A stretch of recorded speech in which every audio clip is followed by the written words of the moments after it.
Hi friends, welcome to Meena's menu. இந்த பிரதோஷத்தின் போது பிரதோஷ பிரதட்சணம் பற்றி பார்க்கலாங்க.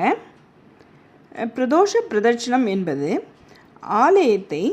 ஆலய பிரகாரத்தை சுற்றி வலம் வருவது தாங்க.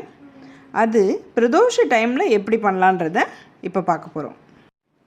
பொதுவாக சிவாலயங்களுக்கு சென்று வணங்கும்போது சன்னதி மற்றும் பிரகாரங்களை 3 முறை வலம் வந்து வணங்குவோம். ஆனால் பிரதோஷ நாளில் சிவசன்னதியை வலம் வரும்போது பிரதோஷ பிரதட்சணமாக வந்து வணங்க வேண்டும்.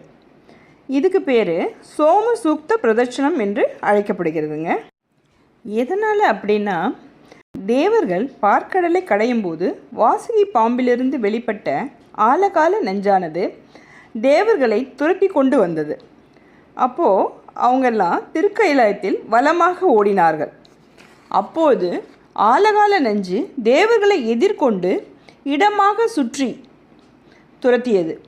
எனவே தேவர்கள் இடப்புறமாக திரும்பி ஓடினார்கள். இவ்வாறு தேவர்கள் வலமும் இடமுமாக சிவபெருமான் சன்னதியை சுற்றி ஓடியதன் பொருட்டு பிரதோஷ வேளையில் நாமும் சிவபெருமான் சன்னதியை சோம சூக்த பிரதட்சணமாக வலம் வந்து வணங்க வேண்டும்.